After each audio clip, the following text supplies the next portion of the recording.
I'm Micheline Mason. I've was the director of an organisation which I helped set up called the Alliance for Inclusive Education. The reason I focused on this and still do, even though I've passed the job on to my colleague here, is because of my experience both as a working class woman and as a disabled child, where our family were very unable to fight bureaucracy and fight for rights, and I felt I was very much a victim of that I got swept along into a system which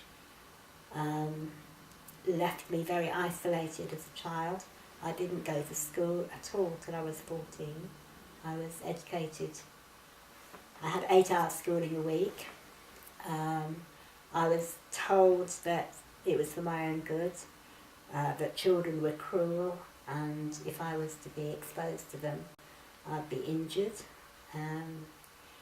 Whilst my sister went to school, the experience of being kept apart from children has stayed with me all of my life, and has been a hurt I wouldn't want to see repeated.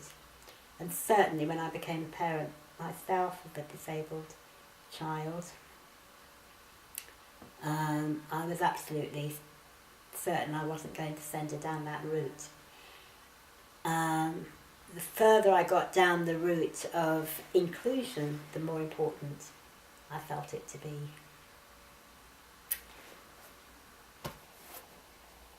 And I'm Tara Flood. I'm the current director at the Alliance for Inclusive Education.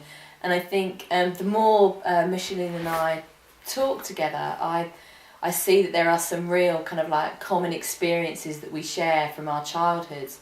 So for example, I also come from a very working class Irish Catholic background, and my parents saw my arrival, and it was supported by all of the religious people around them, as a sin that they'd clearly broken in their early lives, and I was the result of that sin, and was sent away to a residential special school about 300 miles away from my family at the age of 16 months, which I think broke my relationship with my family, I think forever, really, because I think at that age you're still really bonding with your family, and your kind of certainly your immediate family, and also your kind of like your sort of wider family circle too. And I think that was a relationship that really was broken forever.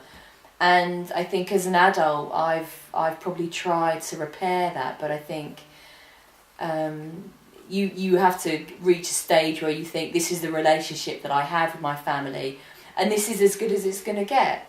And these are the kind of discussions that I never have with my family, because the guilt that they feel is so deep with regard to them sending me away so young, that it's just too painful for them to talk about. And we kind of muddle on with this huge elephant in the room.